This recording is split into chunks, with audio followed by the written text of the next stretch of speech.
What's going on, guys? Welcome to another episode of Bro History. It's Henry Zamoda and Danny Abdel-Jabbar. Danny, how are you? Happy birthday, my friend.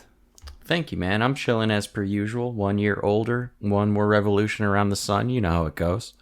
Oh, yeah. Getting older. Time is passing, and Danny gets older day by day. We all get older day by day. So we were going to do an episode on Columbus Day, because this episode would be released, well, either Sunday and Monday for some people. But Danny didn't want to do a Columbus Day episode because, according to Danny, Christopher Columbus, the daddy of our nation, the daddy of America, was a genocidal maniac, right? Well, I mean, you know say racist genocide day. He's a rapist and a murderer and a charlatan and a liar, and he didn't find shit. And all of his achievements were done by accident or by violence. So, yeah, I don't necessarily like him. Listen to how un-American this guy sounds, everyone. Un-American? He didn't even go to the United States. He's our nation's daddy. No, he isn't. You know what you are? You're an anti-Italian-ite. Okay. That's what you sure. are. Anti-Italian.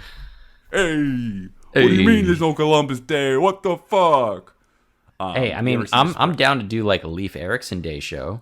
Like, Vikings came over here well before you did. No one had it harder than the Italians. Hey, we're a bunch of laborers, and they were taking fucking. I'm marrying into an Italian family, by the way.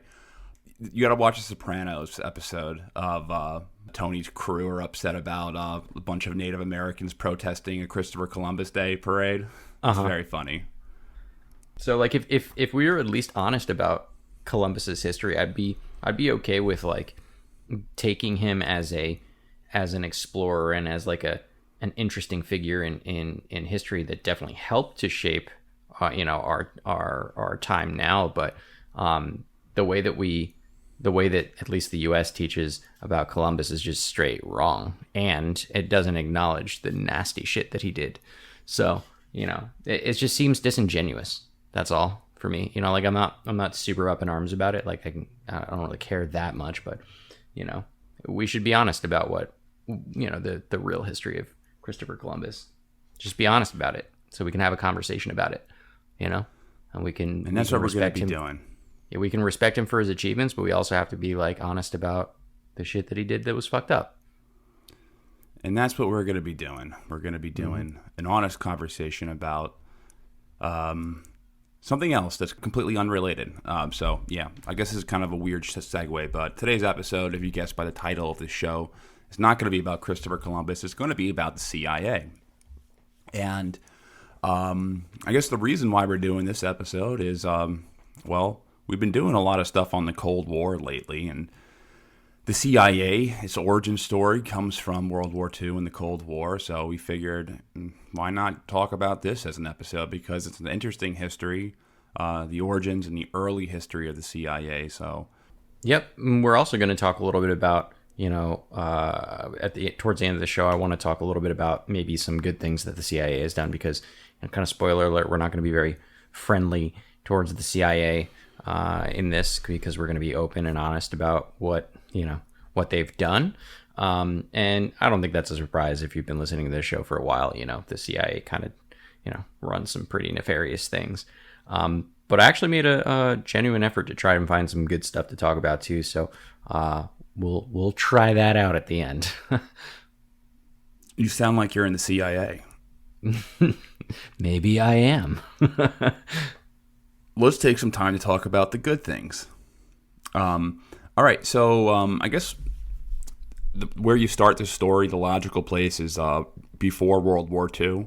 So, we've always had spies. We've had spies throughout human history. Every single government in the world has had intelligence organizations and things like that. But for most of human history, it's been kind of an amateur affair. You know what I mean? Right. So prior to World War II, the U.S. had a handful of departments within the branches of the armed forces and the State Department that gathered intelligence. But there was really no coordination among these departments. So there was no centralized bureaucratic hub. In fact, these departments often competed with each other. That's right. So the U.S.'s first large-scale espionage agency basically started, right during World War II, after the Japanese bombing of Pearl Harbor. And according to some declassified government documents, our unpreparedness for that attack was probably the root cause for that agency's creation. Yeah. So in 1941, FDR established, with the consultation of William J. Donovan. So it starts out as the Office of the Coordinator of Information, and then that eventually evolves into the OSS, so the Office of Strategic Services, which I'm sure some of you guys have probably heard of.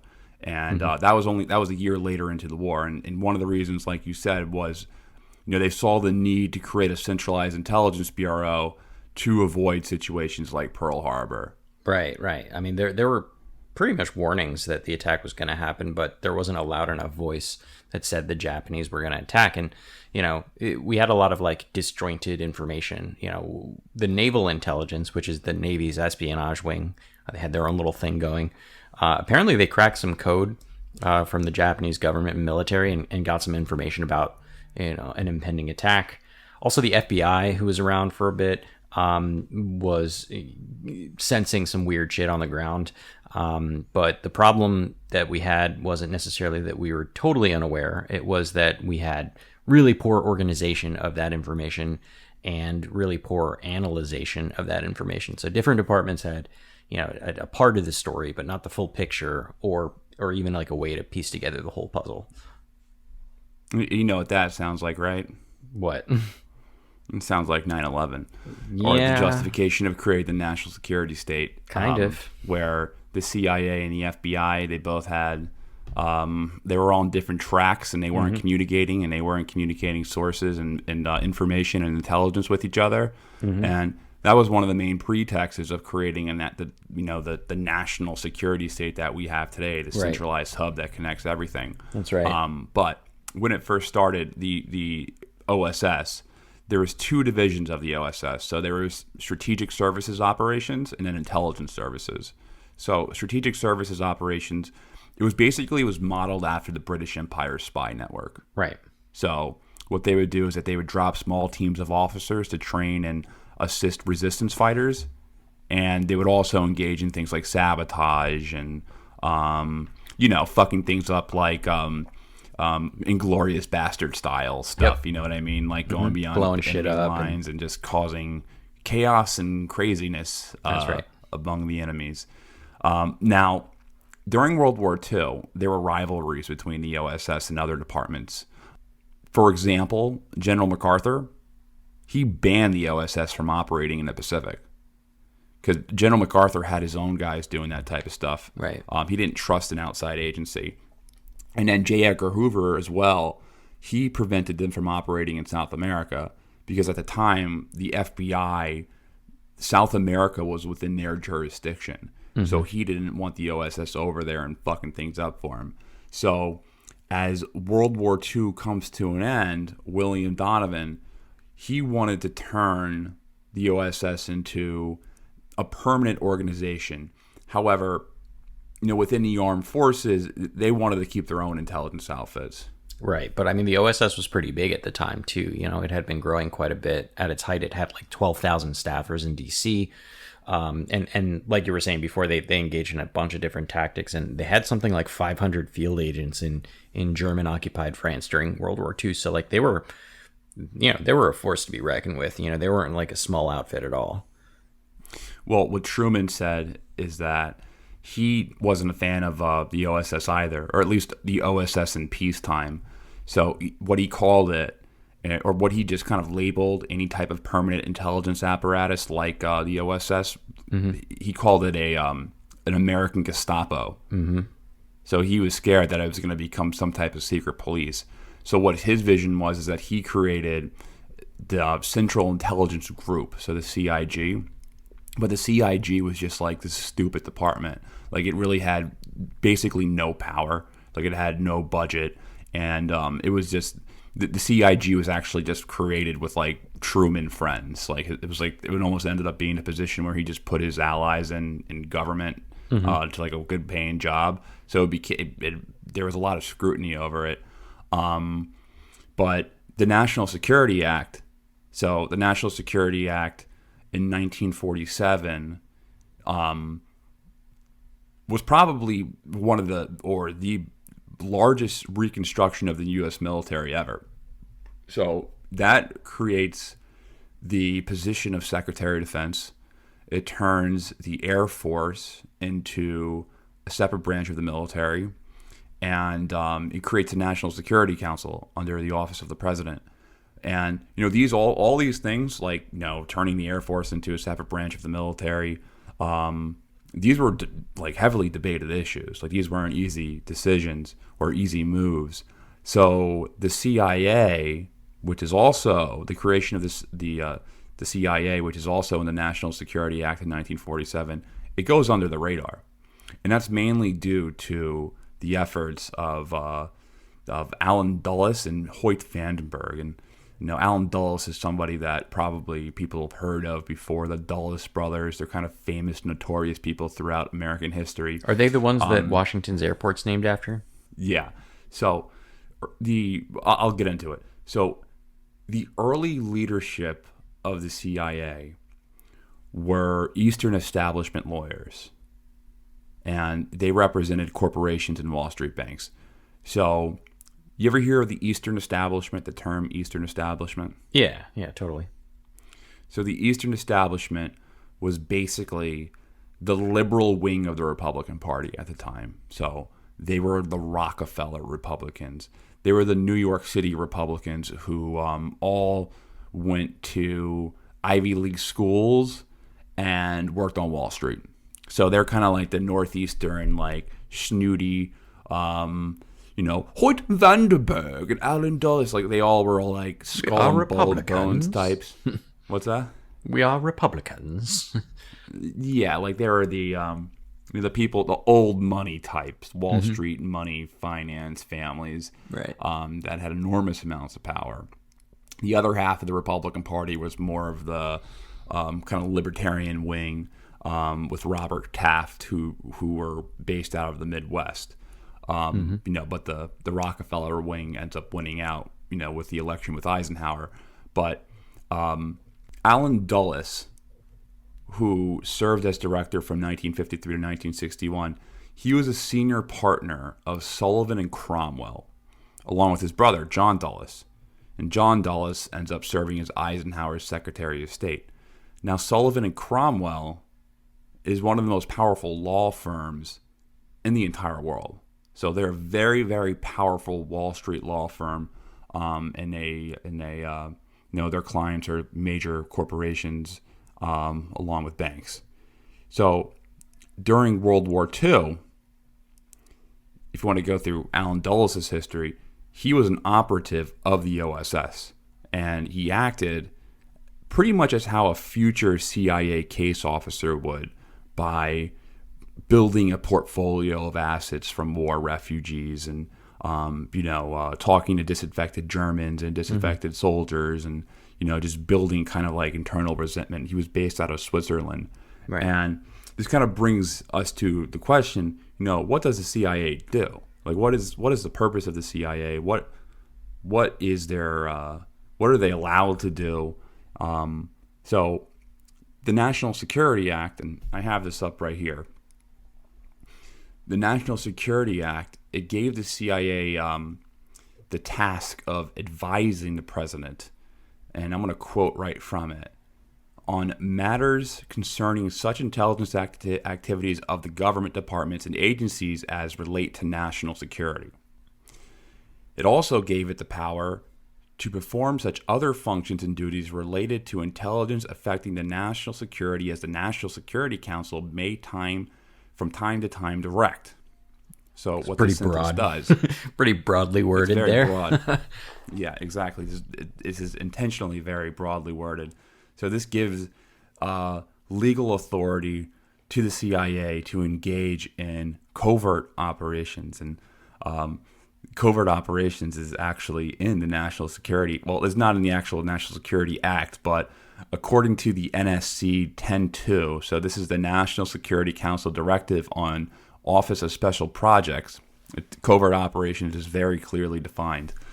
So, covert operations are understood to be all activities which are conducted or sponsored by this government against hostile foreign states or groups in support of friendly foreign states or groups, which are so planned and executed that any U.S. government responsibility for them is not evident to unauthorized persons, and that if uncovered, the U.S. government can plausibly disclaim any responsibility for them. Interesting. Specifically, such operations shall include any covert activities related to propaganda, economic warfare, preventive direct action, including sabotage, anti-sabotage, demolition and evacuation measures, subversion against hostile states, including assistance to underground resistance movements, guerrillas and refugee liberation groups in support of indigenous anti-communist elements in threatened countries of the free world. Such operations shall not include armed conflict by recognized military forces, espionage, counter-espionage, and cover and deception for military operations. That's interesting. So let me unpack that real fast because I want to make sure I understood it. It's saying that they're good to do propaganda, economic warfare, sabotage, subverting hostile states, supporting resistance movements, guerrillas and liberation groups, but they're not supposed to have armed conflict with like a recognized military, so they can't like go to war with some foreign military. Espionage or counter-espionage, so they're not supposed to do espionage? That's kind of weird. Yeah, that I don't really know what to make of that. It's kind of confusing. I think it's intentionally confusing, but I have something better said that so there was a leaked transcript from Richard Bissell talking to the Council on Foreign Relations in 1968. Mm-hmm. And he explains what exactly it is the CIA does. What do you do here? You ever see Office Space? Mm-hmm. Now tell me, what do you do here? Or I Rick work and with Morty. the customers. I'm a people person.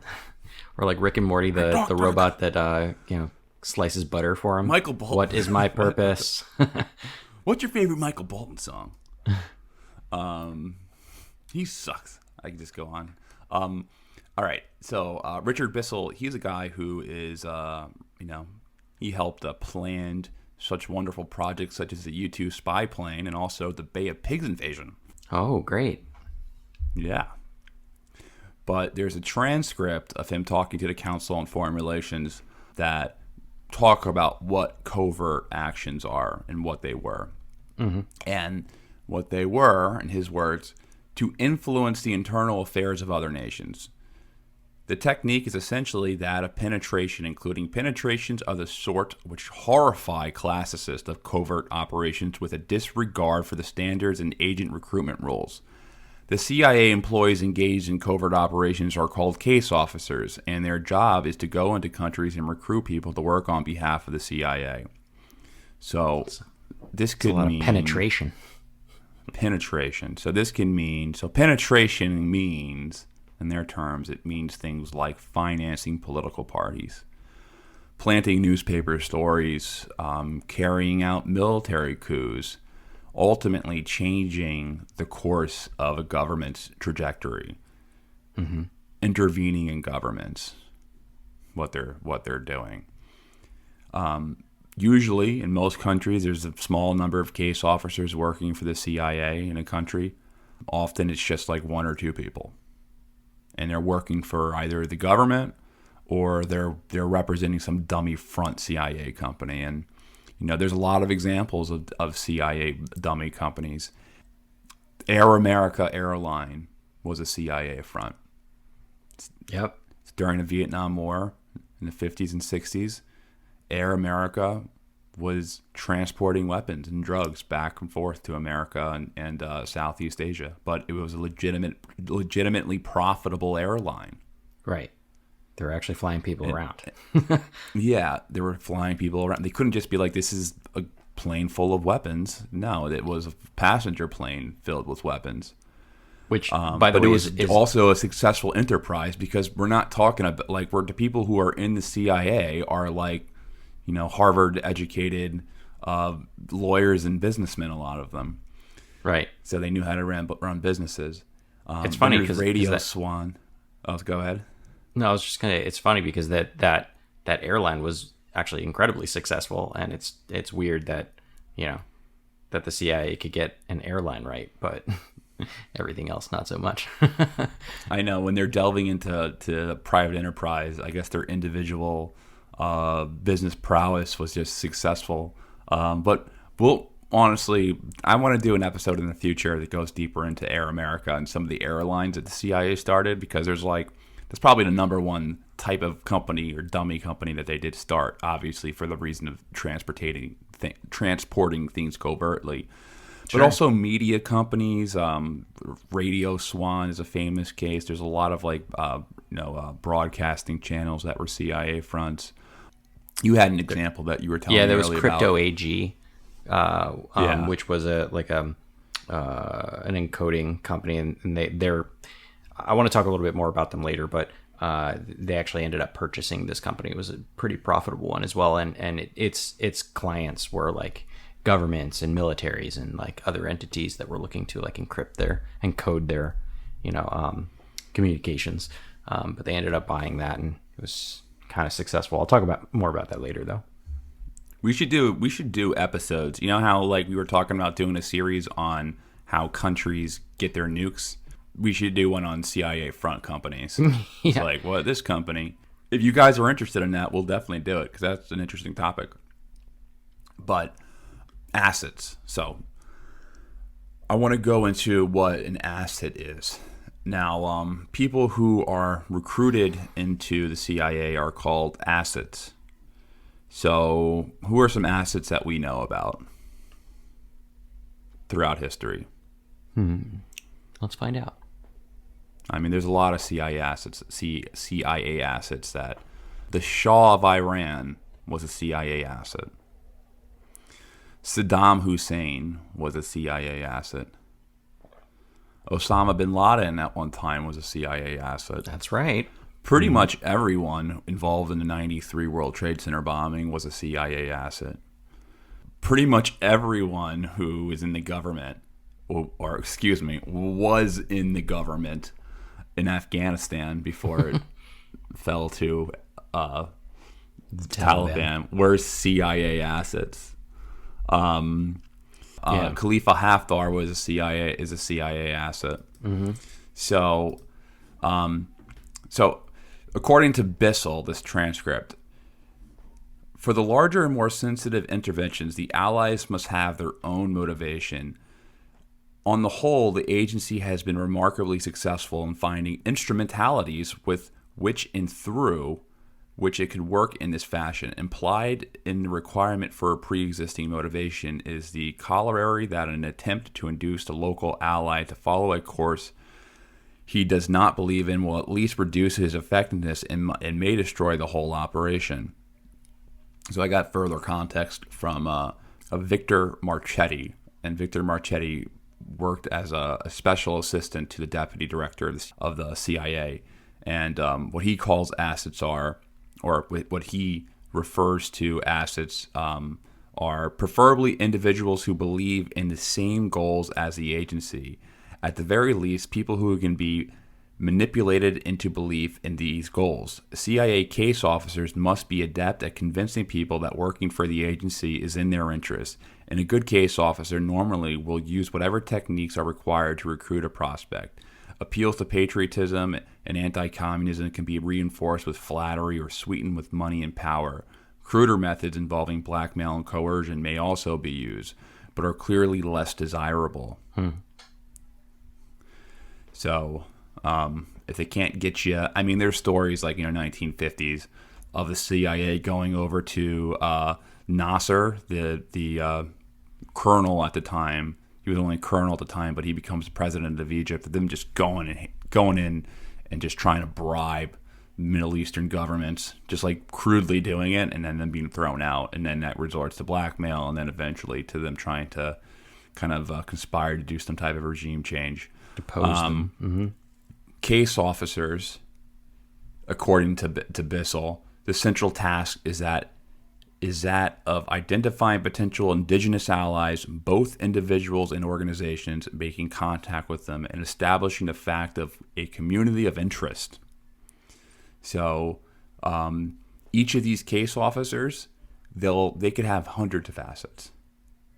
Because, and I'll quote Bissell again, covert intervention is probably most effective in situations where a comprehensive effort is undertaken with a number of separate operations designed to support and complement one another and to have a cumulatively significant effect.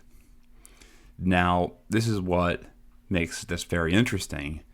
Because case officers are the only ones who know which assets are in place, it's their judgment whether covert action can take place, because it's impossible for us to know. It's impossible. There's a layer of like unknown or mystery between the assets, the CIA case officer, his assets or his or her assets, and then the head of the CIA. You know what I mean? They also have like a level of discretion to them because they're the handlers, right? Obviously, they're reporting back to the CIA on their actions, but they kind of have to call audibles in the field, so they're kind of working independently almost as well. Exactly, and that's how you get like drug operations and things like that, like completely illegal kind of organized crime going on. So I'm going to quote Marchetti again. This information is not shared with outsiders or even widely known inside the agency, where agents are listed by code names, even in top secret documents. Thus, while the political decision to intervene must be made in the White House, it is the CIA itself, through its clandestine services, which supplies the president and his advisors with much of the crucial information upon which their decisions to intervene is based. And this has caused problems, and this is how Marchetti puts it. Even if the CIA's reputation for honesty and accurate assessment were unassailable, which it's not, there would still be a built-in conflict of interest in the system. The CIA draws upon the intervention plans. The CIA is the only agency with specific knowledge to evaluate the merits and the feasibility of those plans, and the CIA is the action arm which carries out the plans once they are approved. When the CIA has its assets in place, the inclination within the agency is to recommend their use. The form of intervention recommended will further reflect the type of assets which have been earlier recruited. And then so they're the judge, the jury, and the executioner for intervention, basically. Exactly. So they're working on putting this intervention in place already. Of course, they're going to, if they're also the intelligence arm as well as, if there's two arms, the intelligence arm and as well as the covert actions arm, they're responsible for briefing the president or briefing the higher-ups. Of course, they're going to brief them on the courses of actions that they want. So there's the conflict of interest that's in place. Like, of course, we can do that. Here's the intelligence you're seeing. We need to do this. We have it in place. Let us do it. So in this transcript, I'm going back to Bissell's leaked transcript to the Council on Foreign Relations. So there's 8 types of operations the CIA most commonly uses to intervene in countries. So there's 1, political advice and counsel. That one's a nice one. 2, subsidies to an individual, bribing people. Yep. Financial support and technical assistance. So hacking. Just like aid. Support of private organizations, funding businesses. Covert propaganda, planting newspapers, bribing journalists. Buying newspapers. Yeah, buying newspaper outlets. Private training of individuals, of exchange of persons. So, training prisoner rebels. swaps, training armies. Economic operations, and paramilitary or political operations designed to overthrow or support a regime. I love that last one. It's just like so. All those things is like from 1 to 7 listed are all just 8. Right. Like they're the means to an end of 8. Right. Like paramilitary or political those are all political operations designed to overthrow or support regimes. Right. Because that's ultimately what they do. They work on. I'm going to sound like such a socialist right now, I'm not a socialist, by the way, if this is the first time you're listening. But the CIA is basically capitalism's shock troops. Mm-hmm.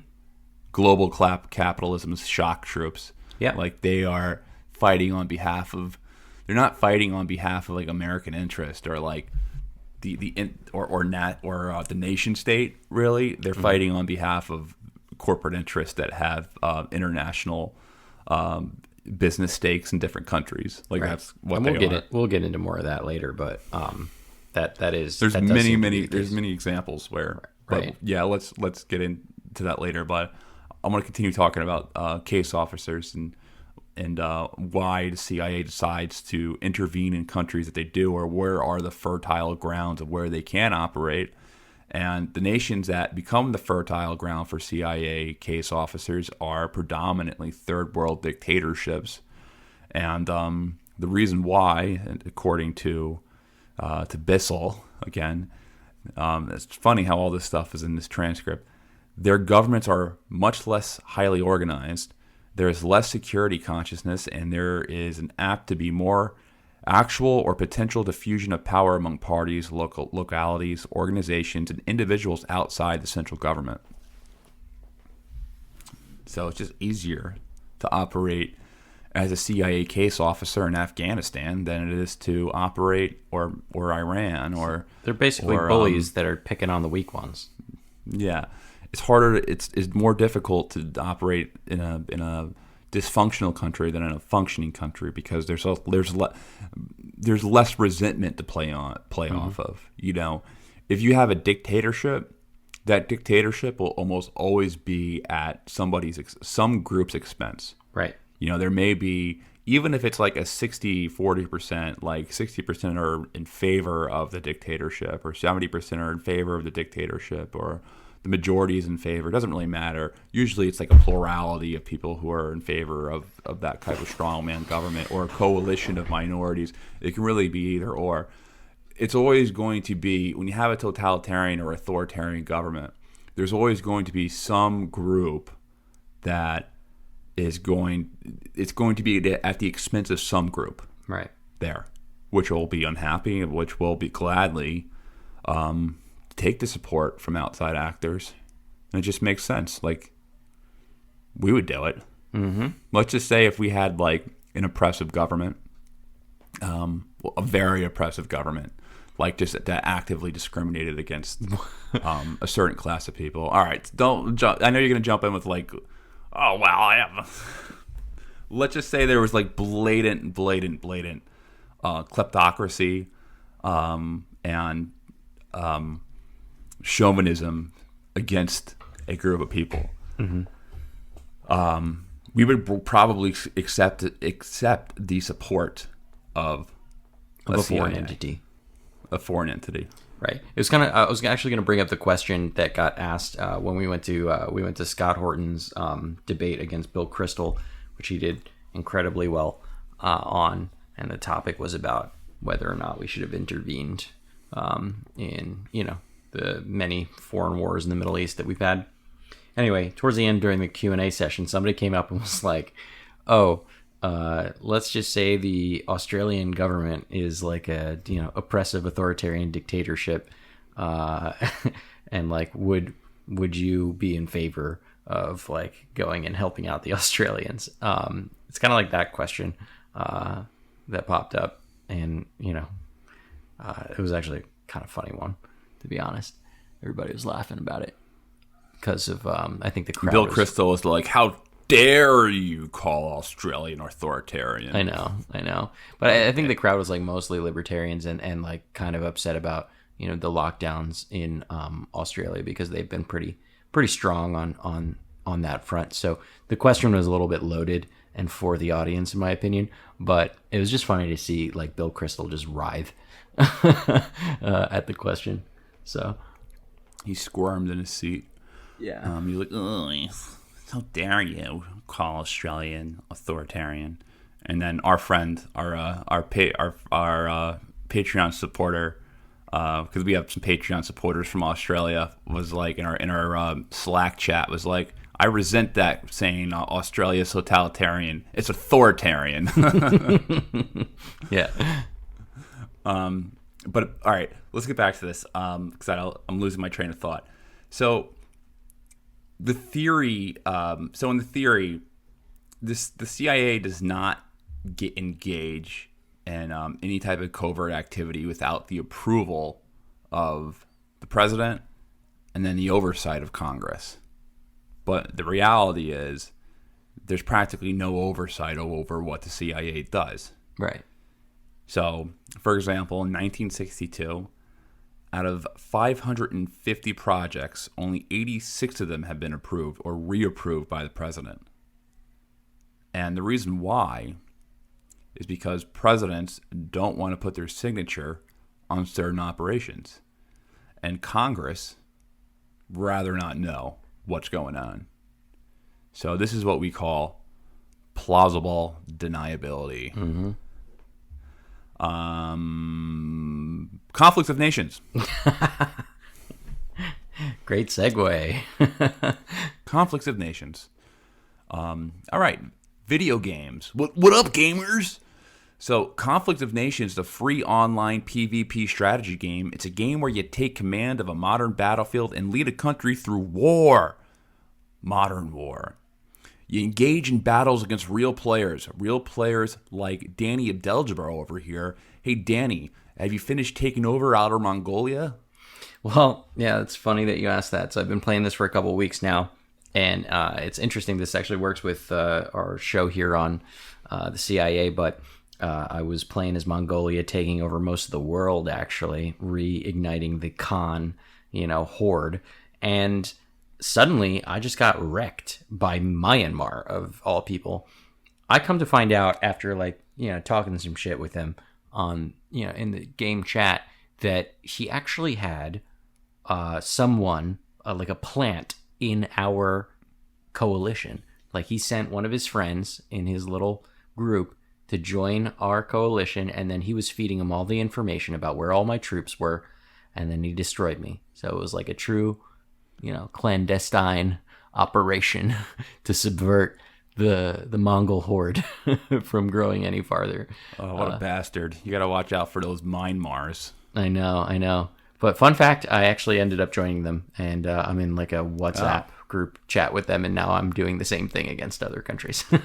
Okay. You see, Conflicts of Nations will also expand your online social life in addition to being a fun video game. Yep. But you fight up to 128 other players in real time in games that literally take weeks to complete, right? Mm-hmm. Because you've been on the same game for since I last talked to you. Yep. Over 100 beautifully modeled modern weapon systems such as tanks, jets, nuclear submarines, nuclear ballistic submarines, combat attack helicopters, stealth strike fighter infantry units, and many more. Terrifying weapons of mass destruction with lasting consequences on the population and the economy.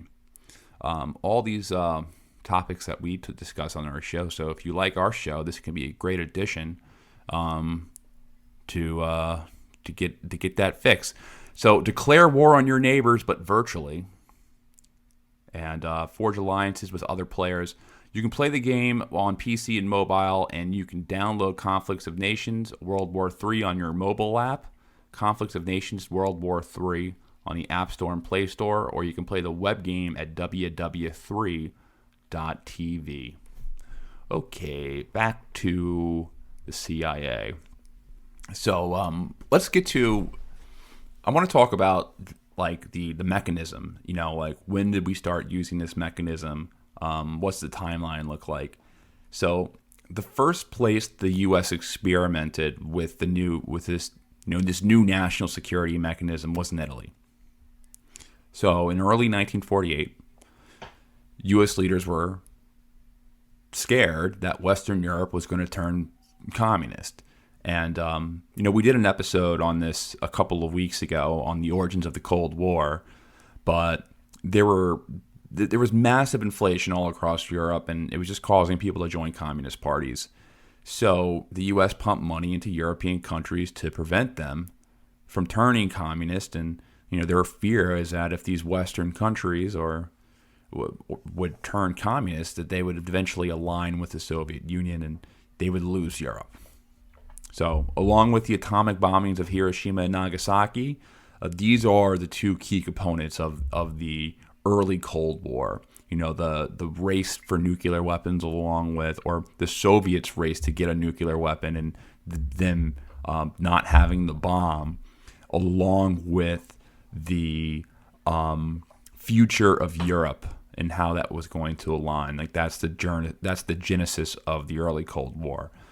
Well, in Italy, a very well organized, disciplined, and financed Italian Communist Party, the PCI, they allied with another socialist party, the PSI, the Italian Socialist Party, and they threatened to sweep the Italian elections in 1948. So in response, the CIA funneled millions of dollars out of the Marshall Plan, and the way they did this is that they were funding the Christian Democratic right-wing socialist parties, and they were mobilizing this really big propaganda campaign against the Communist Socialist Coalition, and they would launder money through the bank accounts of American Italians who would donate the funds to like CIA front organizations. So the Christian Democrats, they end up winning the election. And at the same time, the U.S. gave Greece $300 million in aid in the Marshall Plan. There was a civil war in Greece at the time, but anti-communists end up winning in Greece as well. So these operations were successful. However, many of the first operations were not successful, especially in the case of Eastern Europe. So a really good book on this subject and like the rise of the military-industrial complex, the early Cold War, is a book called The War State by Mike Swanson. And I quoted a lot of this book in our episode about the Cold War. And I pulled another passage from it on the CIA and some of the early failures. Frank Wisner now turned his attention to sending agents directly into Eastern Europe in order to gather intelligence and create sleeper cells that would sit and wait for potential sabotage orders. This mission became his obsession. He spent 12 hours a day, 6 days a week, funneling money and men, mostly displaced refugees from World War II, into Eastern Europe. The job took over his life. He airdropped $5 million worth of ammunition, guns, and bombs into Poland. The idea was if World War III came, he would activate his agents and begin a guerrilla war behind Soviet lines. The CIA had clearly thought they could operate in Eastern Europe the way the OSS had operated in occupied Western Europe during the war. That was clearly impossible, remembers CIA Henry Loomis. All the agents disappeared. Most of them were probably killed. It was a total disaster, and almost no one outside the CIA knew about it. Bill Coffin, who Wisner recruited from Yale to assist him in overseeing these operations, came to conclude that it was fundamentally a bad idea. We were quite naive about the use of American power. He left the CIA and became chaplain of Yale. Windsor tried the same thing in China and in North Korea and didn't work in Asia either. The Chinese bragged that they killed 101 agents and captured 111 more. 1,500 were sent to their death in North Korea. The CIA worked with a group of Chinese refugees in Okinawa to build a third force against China. They spent $50 million and bought enough arms and ammo for 100,000 guerrillas. But the Chinese scammed them. Wisner's operations got to be so expensive that they dwarfed for the rest of the CIA's budget. So this early version of the CIA is a very disorganized mess. Yeah, they succeed in basically Western Italy, but they bite off way more than they can chew in Poland and China, and they completely fail.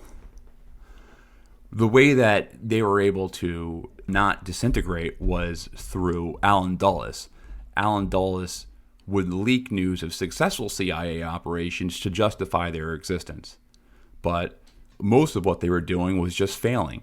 So here's another quote from Mike Swanson on specifically Wisner. So as for Wisner, fueled with constant stream of nicotine, coffee, and alcohol, He continued to run covert operations against the Soviets until he had a mental breakdown in 1957 and got shuttled off to care of a CIA psychiatrist. After receiving electroshock therapy, the CIA thought he was well enough to be sent home in semi-retirement, but he shot himself.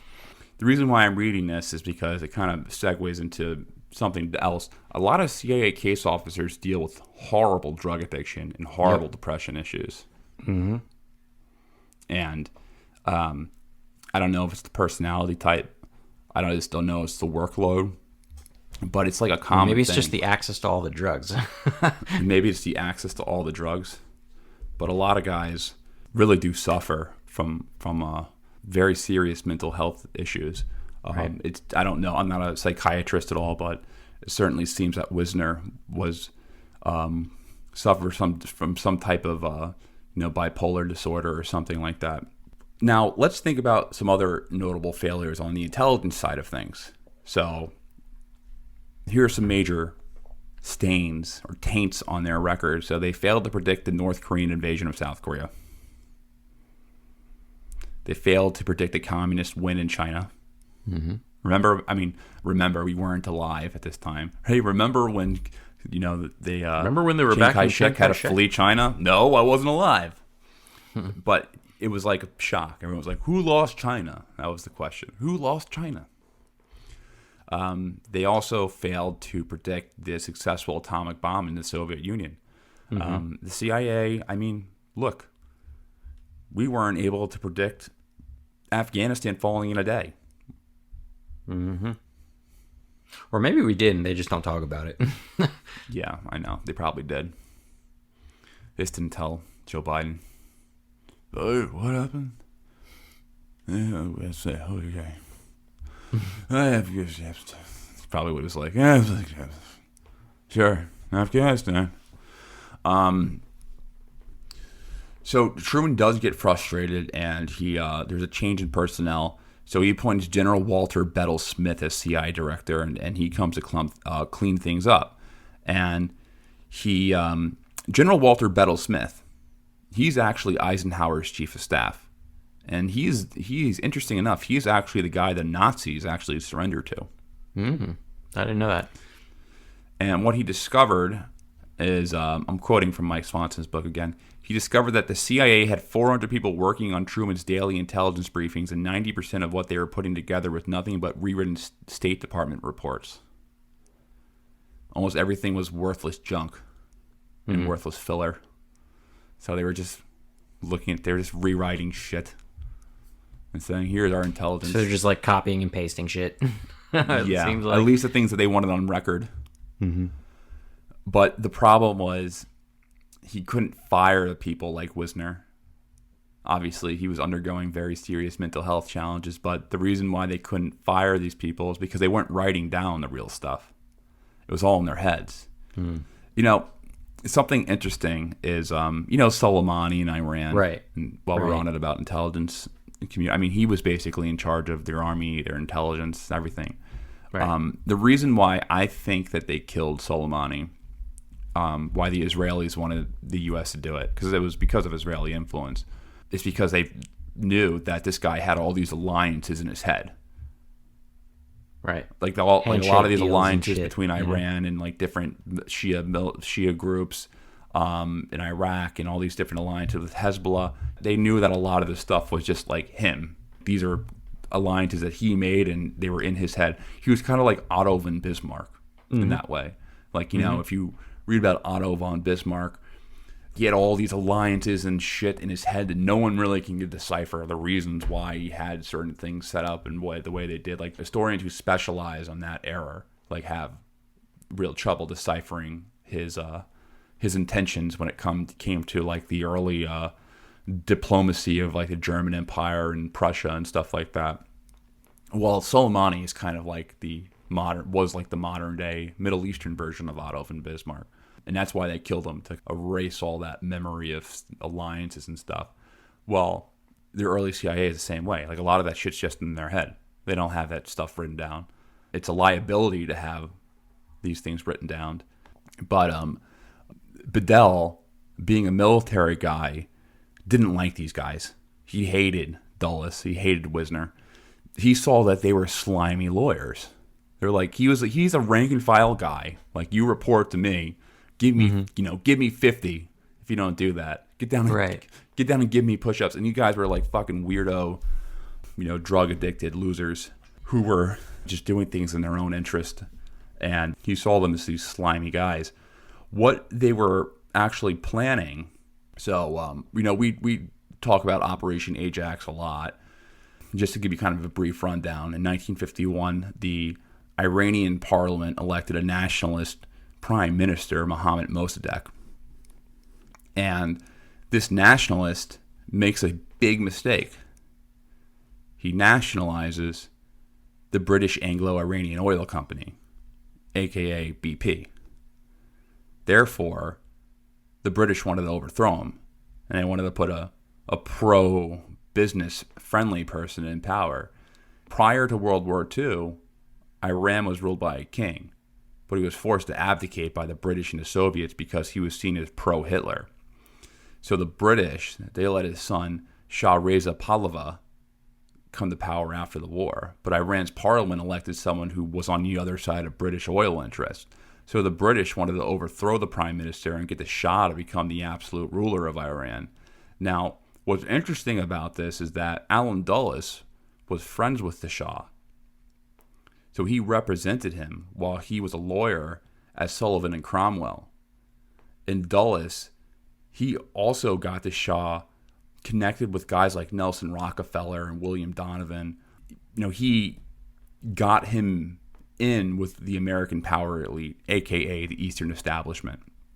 The Rockefellers were instrumental in the Shah receiving cancer treatment in the United States. The Shah.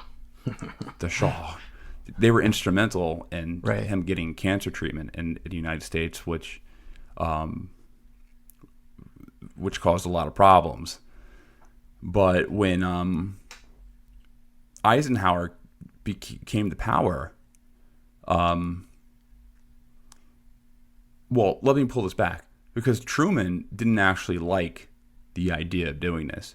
Because when they went over to Truman and said, hey, we have this idea, we're going to overthrow the government in Iran, Truman was like, we don't do this type of thing. America doesn't do this type of thing. But when Eisenhower came to power, his Secretary of State was John Dulles, Allen Dulles' brother. Mm-hmm. So they get the green light. And the British, they were smart about this because they sold this to the U.S. as an intervention against communism. They said that, they told the United States that, hey, listen, it's not totally oil interest. Mossadegh's a commie. We can't have that going on. So then they're like, oh, really? He's a commie? Maybe we'll do it then. But the CIA chief, the CIA station chief, he refused to take part in it. So he was replaced. Well, first of all, he predicted that the coup would cause Iranians to hate Americans in the long run, which he was absolutely correct in that prediction. One of the main reasons why we have a bad relationship with Iran is because of the resentment of the 1953 coup. Mm-hmm. So he is replaced by another guy that we've talked about a lot in this show, Kermit Roosevelt. Kermit, that's our guy. Kermit Roosevelt is the son of Teddy Roosevelt. And I know what you're thinking. In the words of George Carlin, it's a club and you ain't in it. It's all nepotism. Yep. It's all politically connected people who run this country. And I like Kermit Roosevelt as a historical figure. I kind of have a soft spot for him. Yeah. I have a soft spot for him. I think he's a very interesting person, but I mean, come on. Just the nepotism and it's just outrageous. It's palpable. So, yeah. Roosevelt arrives in Iran with several $1 million. And what he did is that he just bribed key structures of power in Iran to turn against Mossadegh. And so he's bribing the press, he's bribing generals, and he's bribing people to start riots and protest. buying newspapers. Hey guys, I'll give you $50 if you go protest in the street against Mossadegh. Even Ayatollah Khomeini was part of the anti-Mossadegh protest. He was one of these young men who was bribed to march against. I don't know if he was bribed directly, but he was definitely part of the. Definitely got caught up in it. Yeah. He got caught up in the fervor, the anti-Mossadegh fervor, because the way that they painted Mossadegh, the way they got him out of power, was that he was anti-Islam. He was too nationalist and too communist, and he was gonna like be really. He was gonna be very against like conservative Islamic thought and stuff like that, and persecute those people. So that's how they empowered the Shah of Iran, who and Shah is basically a secular king. Mm-hmm. So it's an interesting turn in history. But yeah, it works out. The United States overthrows the democratically elected Mossadegh, and that leads to the chain of events that have led to our dysfunctional relationship with Iran to this day. But there's a lot of other famous interventions during this time period. Probably the other very famous intervention is in Guatemala in 1954, and that's due to the direct lobbying from the United Fruit Company. And United Fruit Company was the client of John Dulles during his time at Sullivan and Cromwell. Go figure. And a fruit company. Go figure. So it's wants to do regime change in Guatemala. I wonder why. And because of nationalizing different property and farm rights and things like that. Because United Fruit Company was like the largest employer in Guatemala. Mm-hmm. But let's put a pin on that, because I think this United Fruit Company and the coup in Guatemala warrant its own episode.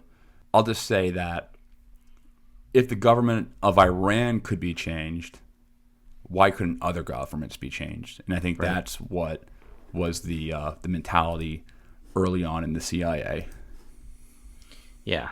And maybe we can shift a little bit here. I know that this is probably totally out of order. There's so much more that we can keep talking about on the CIA's history. Specifically, we kind of just ended around the late 50s, but so much more happened in the 60s, 70s, and 80s. And maybe we'll come back and revisit some CIA operations over those times. But one thing that I wanted to do for this show was kind of think about has the CIA done anything good? And I had to get pretty broad for this, and I know we aren't being very kind to the CIA on this show for this episode or in general, for good reason, of course. I think what you'll start to find is, if you remember in the beginning of this show, we were talking about how the OSS, their original charter and intention was gathering intel from across agencies and analyzing it for strategic purposes, and what it seems like they've evolved into, especially after its development and the really broad definitions of what they can and can't go after legally. They're kind of morphing into a spy ring, black budget arms dealer, drug dealer, go-to for regime change around the world kind of organization. And it doesn't look great, but I kind of wanted to find at least something, some kind of sliver of hope, like something that they've done right, or what benefits this institution had provided us. And I honestly want to try to avoid making a logical fallacy, where we just assume that a bunch of bad things might have happened without CIA intervention, because a lot of people do make that argument, and I think there's an inherent problem with that line of argumentation. And I think the key to it is the fact that no one often leaks covert documents of the good shit that these types of government agencies have done in the past. Like when was the last time you heard of a Chelsea Manning or an Edward Snowden type character that comes out and leaks national security intelligence about, I don't know, something good, like a thwarted terrorist plot or something like that, right? All you ever hear about is the bad shit. And you know even who when leaks that stuff? I'm sorry? You know who leaks that information? Who? The CIA themselves? The CIA themselves. Yeah, exactly. But even when you do hear you don't about need a these good whistleblower. things, But I mean, even when you do, like it usually when you find these good stories, it usually involves some kind of fucked up methods, like either they're torturing somebody or they're doing some kind of illegal spying against like otherwise innocent Americans, or like there's extrajudicial killings, which obviously make the positive part of stopping threats and this story like much more problematic. But I still wanted to find some stuff. Right. Spoiler alert. I didn't really find very much, but I found some things. Right. So some things that they got right, and I needed to kind of expand the definition of good here. Just to find enough stuff to talk about, but I also found some weird shit. So good here is just going to be like, did they do a good job at what they intended to do, and did it not cost us a bunch of money or a bunch of lives? Or did they unintentionally do something that benefits people all over the world, even if they were doing those things to like subvert other countries or like other peoples? So I had to keep this as broad as possible, but I think this should be pretty fun. And then you can ask me questions about it, Henry. But the first one is kind of like a little bit later in time. So we stopped at 56. So about 11 years later. 67, there was a war in Israel, right? Have you heard of that one, Henry? No, I never heard of that war. I mean, we've talked about it extensively. So, okay, so this is an example I found for what I feel like, is like the CIA's real charter, or at least what they should have been doing, which is intelligence gathering and analysis, right? And so I got this article from the Brookings.edu. Which is basically a CIA organization. Exactly. So I definitely want to make that part clear. Like I had to find, positive shit. It's a very pro-national security state CIA organization. It's a very hawkish, neoliberal internationalist organization that is basically a mouthpiece for the CIA. Yep. Very, very clear on that point. Yep. But it was interesting, and take it with a grain of salt. But here's some interesting stuff that I learned from it. So in the lead up to the '67 war in Israel, which, as you know, was war between Israel and like everyone else around them, all of their neighbors, and the CIA's Office of Current Intelligence, the OCI, they basically created a task force to monitor the situation between Israel and its neighbors. And the day after Egypt ends up closing the Straits of Tiran, that was on May 23rd in that same year, President Johnson asked Richard Helms, who is the director of Central Intelligence, to put together like an immediate assessment on, what would the outcome of the war be like. And he actually came through with it in just a couple hours. I don't know if this is more, talking mouthpiece. I don't know if it only took a couple hours or what, but this is how the story goes. But anyway, Helms comes back to Johnson with this report that stated pretty clearly that Israel could probably take on all the Arabs, no problem, like any combination of them. He also noted that they could probably even do an offensive and grab more land. And the main reason why they came to this conclusion was Israel's air superiority.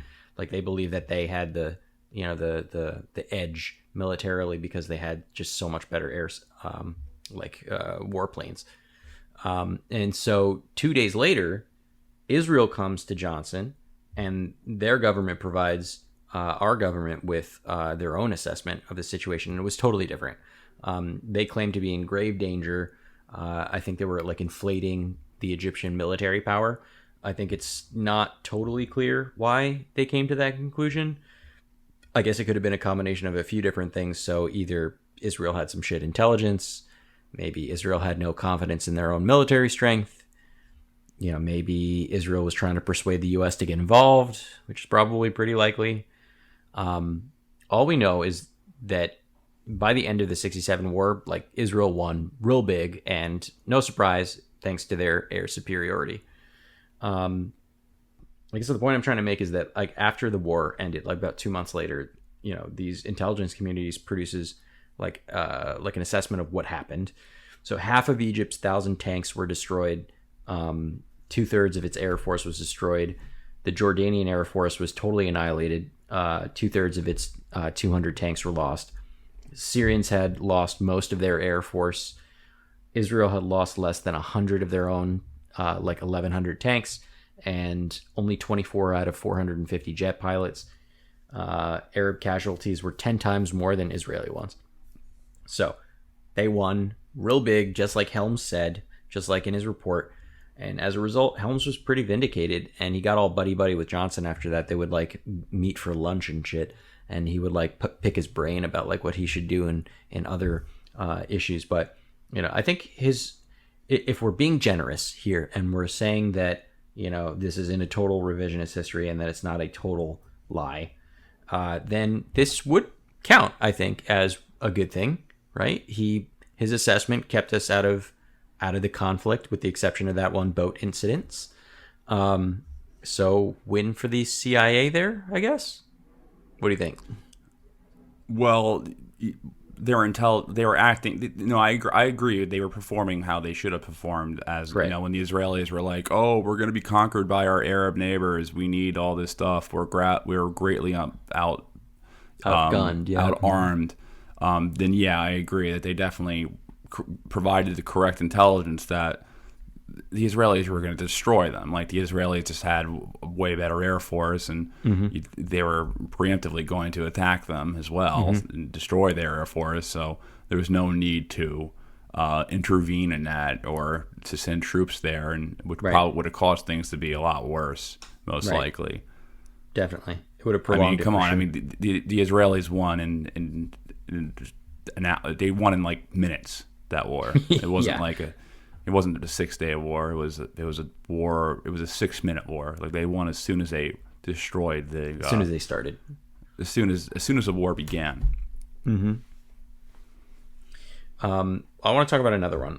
So this is a little later on in 1970. So this has to do with crypto AG, which I was talking about before.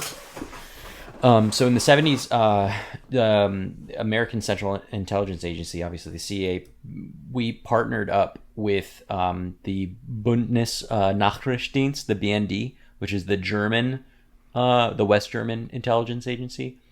And, you know, we secretly purchased a Swiss coding machine manufacturer in there called Crypto AG. The Bundesnachrichtendienst. The Bundesnachrichtendienst. Bundesnachrichtendienst.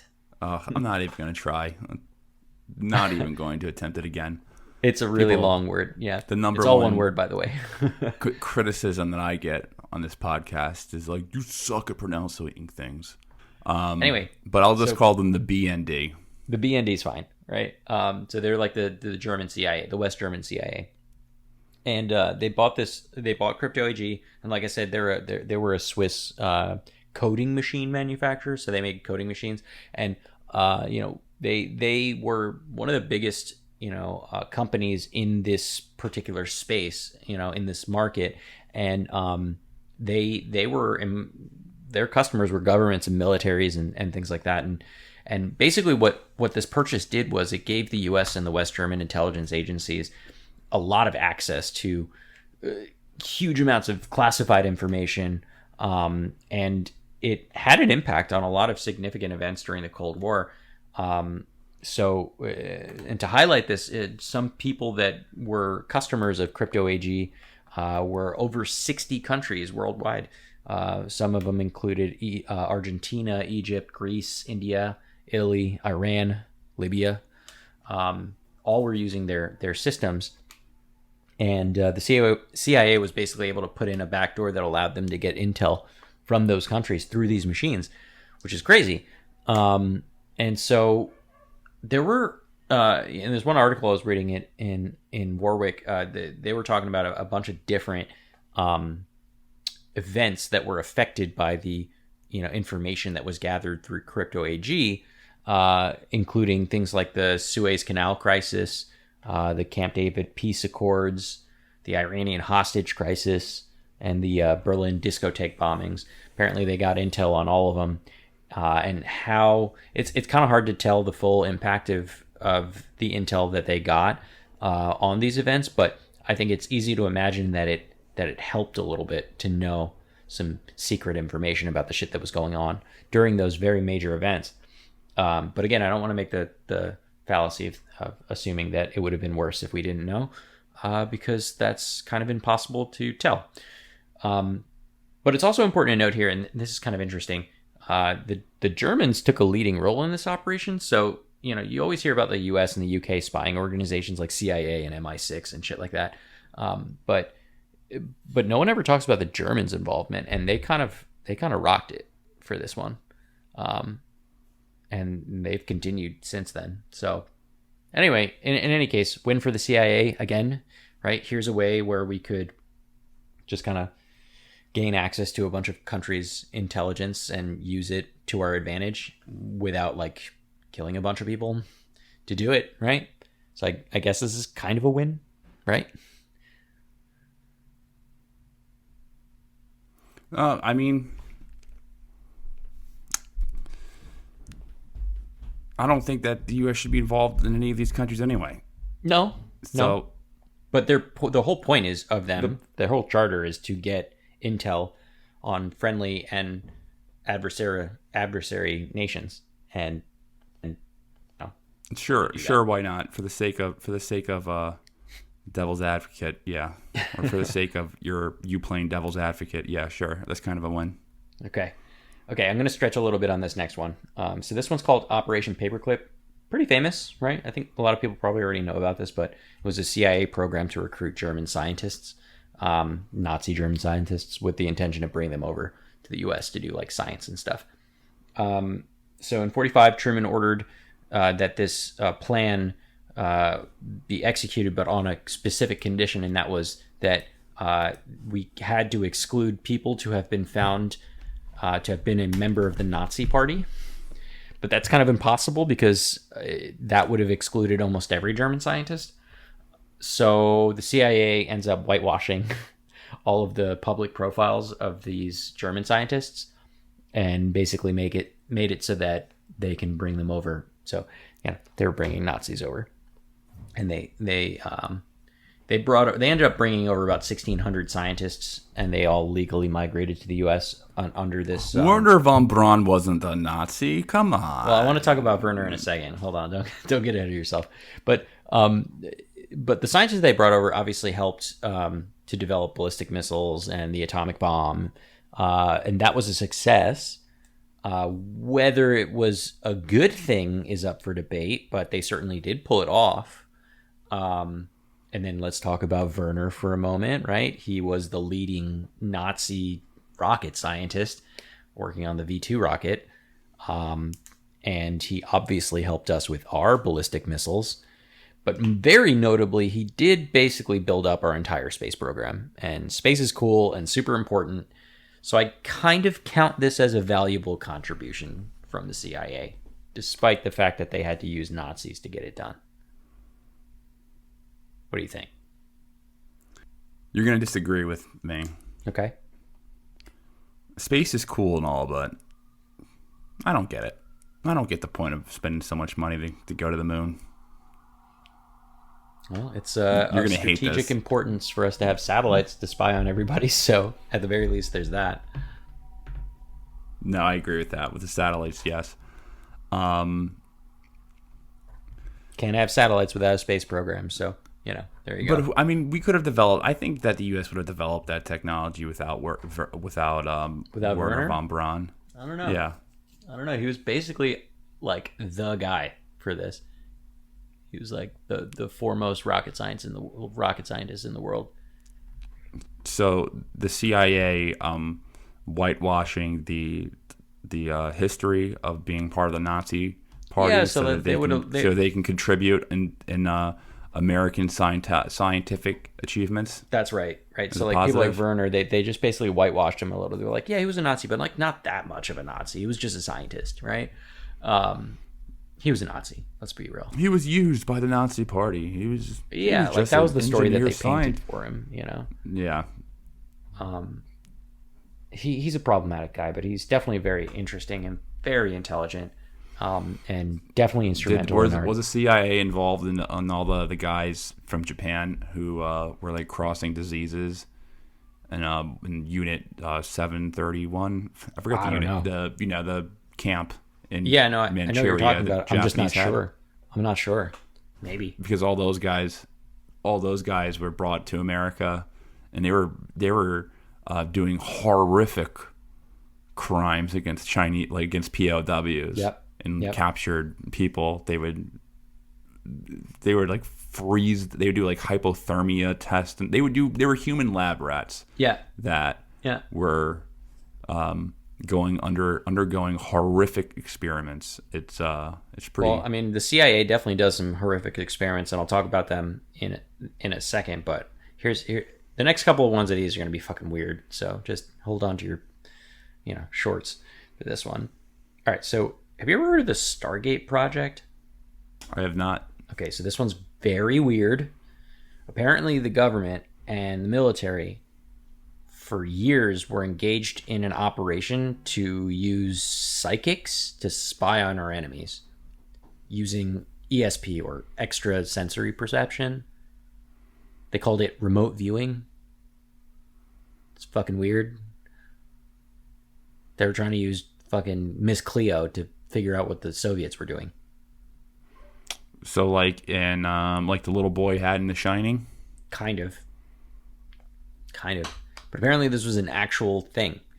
And, there were some researchers that basically concluded that these telepathic people were 80% wrong. Which is pretty interesting that they got it right 20% of the time. I would have expected that number to be much smaller. But still, 80% wrong is not at all reliable or actionable. So the CIA ends up canceling the project forever in 1995. And it was the CIA who decided to cancel it, even though they weren't the progenitors of the project. So good on the CIA for recognizing this as a waste of money. I think we're grasping at straws right here. A little bit. Yeah, a little bit. Just kind of wanted to talk about it anyway. Sorry. Okay. They had the foresight to say that hiring the psychic club was a bad idea. Wow. Yeah. Great on them. What an achievement by the CIA. They really eliminated an extra department that we didn't need. Imagine if we had a department of psychics in the military. We might still have or in one. The State Department. We might still have one under the That was another agency that we had. Yeah. The Department of Psychic Analysis. This department is... No, they call it something boring, like the Department of Remote Viewing. Remote viewing. Mm-hmm. That's where our psychics come from. Right. Imagine, that's like every single like show. Like I've seen TV shows or science fiction shows where there'll be like some evil psychic person or like some young person who's like using their psychic powers for wrongdoing. Mm-hmm. They don't understand their powers, or they haven't developed the moral compass yet to use their supernatural abilities in a positive way. Right. And then what always happens at the end is that the government finds them and they're like, oh, don't worry, we'll teach you how to harness this. And they bring them to like a government spy school. Mm-hmm. I remember watching like a couple of renditions of that storyline on different shows, but you know what I'm talking about. You've seen that trope before where they take the psychic and they put them in government spy school. Well, talking about the government and mind shit, there's another one, Operation Midnight Climax, which is also related to MK Ultra. That's an operation you've never done before. Midnight Climax. Yeah. Anyway, this was initiated by... Okay, so this is an example of something where the CIA did something stupid, right? So they created the problem, but then they fixed the problem, right? So really, really grasping for straws here. But they created this program of exploring the possibility of mind control using the use of drugs like LSD. And the researchers there wanted to find out if LSD, did stuff. Like what were the effects on people? And they used involuntary users. So they would straight up just drug a bunch of like Americans and Canadians, just randomly pick them up and give them drugs and then like study them and then let them go. It was kind of like a UFO abductions, which now I'm thinking about it, I imagine that a number of UFO abduction cases, reported UFO abductions, are probably just the CIA picking you up and giving you LSD. Yeah, that's interesting. Yeah. I wonder if there's any type of reporting on that, Yeah, I don't know. or like at least conspiracy theorizing on the internet about. Oh, that was. I guess there was. I guess for people who are more into aliens and stuff like that, or conspiracy theories, I'm sure there's some something shit on some that. connection. They were also 'Cause, using LSD. Those guys believe it.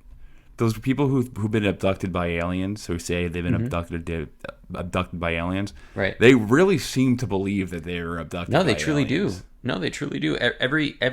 Like a lot of these people, some of them are fucking liars, but a lot of the people that are like legit, they'll go through all kinds of tests. They'll go through like, polygraph tests. They'll go through like several psychiatric evaluations, and like their stories will be the same over and over and over again, and doesn't change.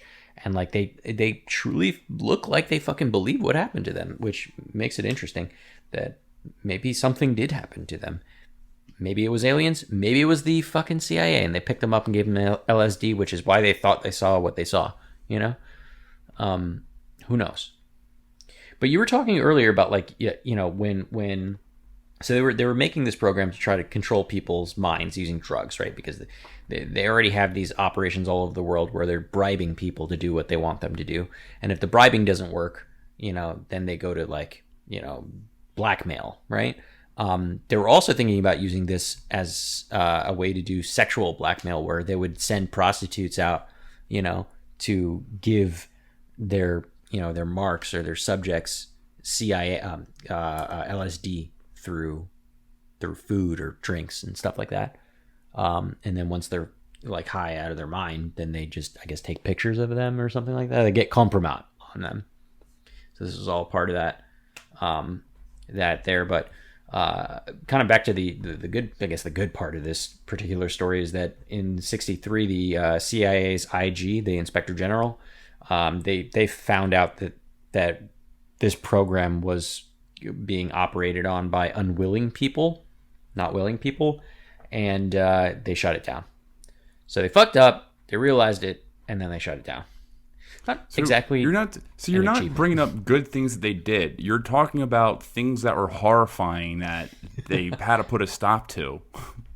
Because it would all right, the last two were jeopardize the reputation of the agency. Like, you're talking about times when they got caught doing something fucked up beyond belief, and then some department had found out, like, oh shit, they're doing that. We need to put an end to that. Like, this will ruin the credibility of this agency if someone finds out that we're kidnapping people and drugging them with LSD and foot. All right, that one was a terrible. Taking pictures of them for sexual blackmail. That is not. Oh, they put a stop to that. Like, okay, that one was admittedly a bad example. All right, I'm going to run down a couple of quick, random CIA achievements that are legitimately good, that aren't as fucked up as the last one. But I couldn't find too many of them, obviously, and definitely not from an intelligence standpoint. But there's a bunch of these side examples of things that they created, especially in the technology space, that benefit all of us. And many of these were technologies developed, of course, to increase their spying capabilities. But they founded PlayStation 3. Kind of. I'll get to that. Give me a second. So some of these are also just really weird. All right, I'll start with one that's not probably a success per se, but it's badass. And it's the SR-71 Blackbird. So together with Lockheed Martin, the CIA developed the Blackbird.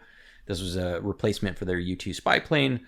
I'm pretty sure we've done an entire episode on this. It's the fastest jet aircraft in the world. It reaches speeds of Mach 3.3. It's like 2,100 miles an hour. It was crazy advanced for its time, impactful and new technology. And the program itself is now defunct. Like, we don't run Blackbirds anymore. But there was a lot of like advancements in aviation that was made by this plane that have been adopted to newer warplanes, but also commercial airliners. It was expensive as hell, but at least you can say we made the fastest flying, plane ever. Go CIA. So that's one. Here's another one. Did you know that the CIA invented lithium-ion batteries? Yeah, I did know that.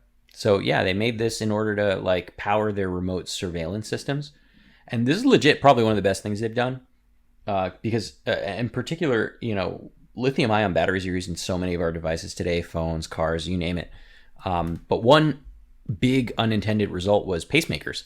So the medical community snatched up the technology and started using lithium-ion batteries to power their pacemakers because they lasted for like 10 years.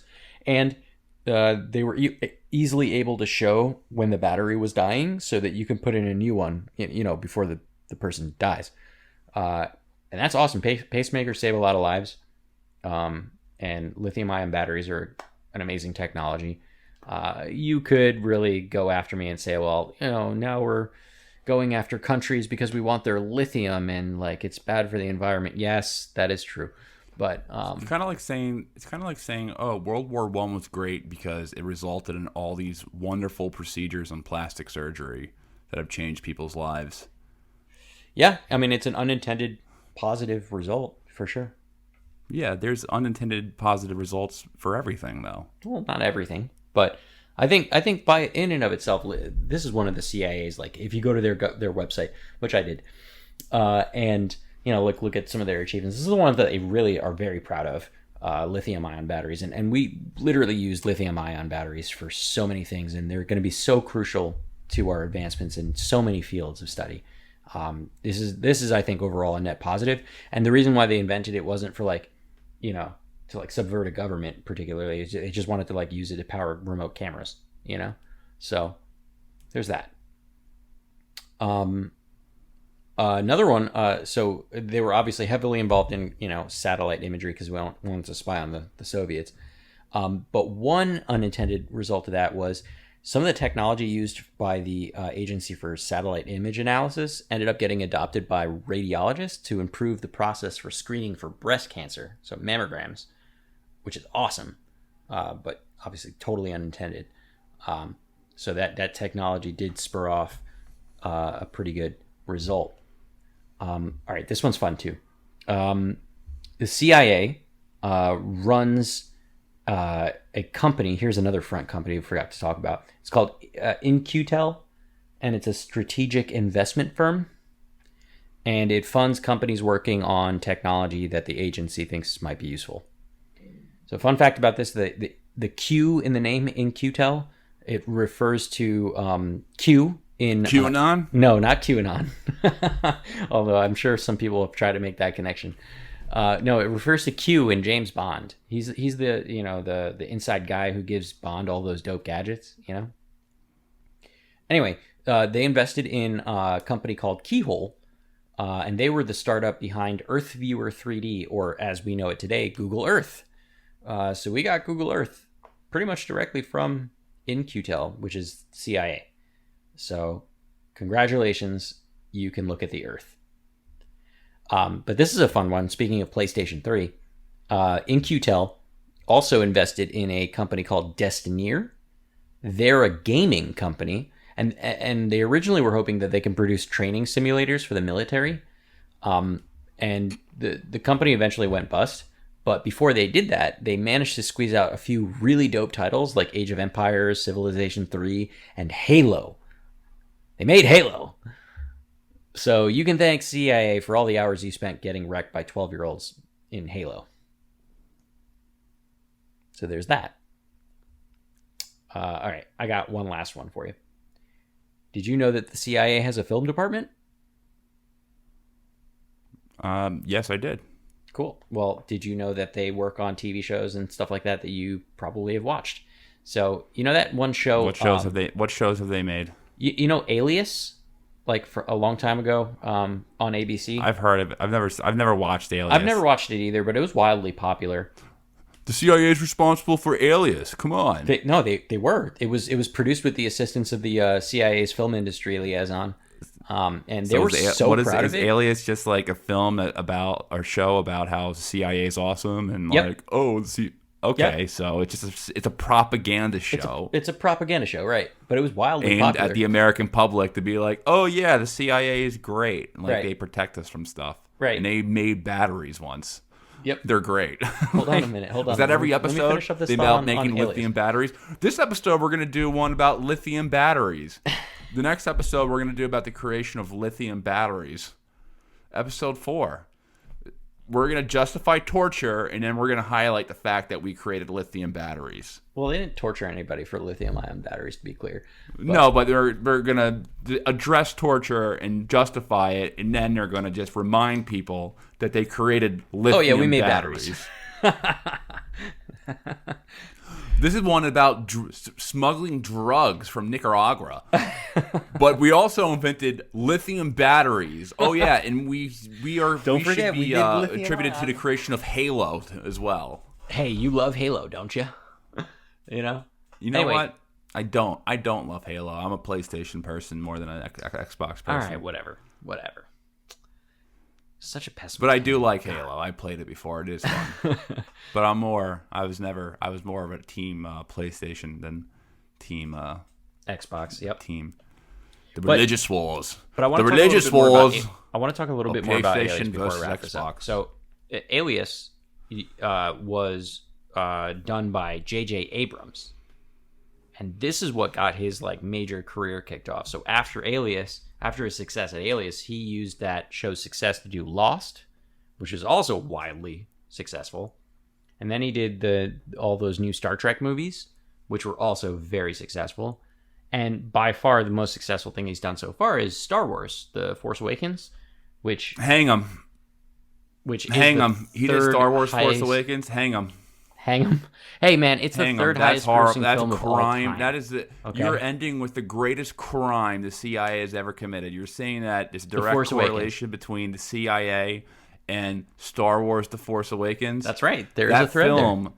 That trilogy that was created is a crime against humanity. It is an absolute crime against us all. Well, the fact that they ruined that entire franchise by putting that horse shit, and they made 3 of them. They all are just treacle fan service bullshit with no story. It's like, hey, look at the Millennium Falcon. Oh, look, Chewie's still alive. They fucking suck. Boo! Boo! Boo this man! Boo this man! Well, the CIA made the new Star Wars sequel, so you can thank them for that, or you can hate them for that. Boo this man! They all... I have a buddy who's a big Star Wars fan, and he's such a weird Star Wars fan where he likes the prequels. Mm-hmm. I do too. He loves the prequels, and that's a minority opinion, by the way. Yeah, it is. Everyone shits on the prequels. I'm kind of I enjoyed them because I saw them when I was a kid. Right. You know what I mean? So and that's why I do too. I didn't have the critical analysis that I have when the new ones came out, which I was just watching. They're like, this is just fucking fan service shit. Oh wow, the Millennium Falcon. But there's no story. They just redid the story from the first one. There was no continuation of the saga. All right, it turned into shitting on Star Wars. Well, I mean, we did once go on a 20-minute rant about the thermal exhaust ports on the Death Star, so it's not totally off-brand of us to go down a rabbit hole about Star Wars. So, well, you know who's a big fan of Star Wars? Scott Horton. He's a big Star Wars guy, and I guess we'll end it like this. We'll end it with this. So, we met Scott Horton the other day at the debate in New York City against Bill Kristol, and I encourage everyone to watch that debate. It's on the internet, so just type in Scott Horton and Bill Kristol debate, and it is great, man. Scott claims that he believes in non-aggression principles, libertarian, but he certainly violated the non-aggression principle in this debate because he was pretty aggressive. He definitely assaulted Bill Kristol verbally on the debate. It was awesome. It was great. And it was also fun meeting Scott. He's a great guy in person. So, you want to wrap this episode up? Yep. All right. So, thank you everyone for listening to another episode of Bro History. Hopefully, this was a fun episode. Make sure that you rate and review the podcast. That is the number one way to support the show. Rating and reviewing the podcast. If you're listening on Apple Podcast, if you are listening on anything else, just share it, tell your friends. You can also support us on Patreon. Patreon is a place to patronize the show if you would like. And you also get access to our Slack channel. And our Slack channel is a fun little community that we have where we shoot the shit, talk, share news stories. I love the Slack. It's like one of the first things I look at every single morning when I wake up to see what people are saying. And we have people from all around the world. I love that Slack. So if you want to talk to us and stuff like that, join the Slack, join our Patreon and our Slack. Anything else? Nope. I think that's all. All right, everyone. Thank you for joining, and we will see you next week, I think. All right. Yep. Peace. Peace.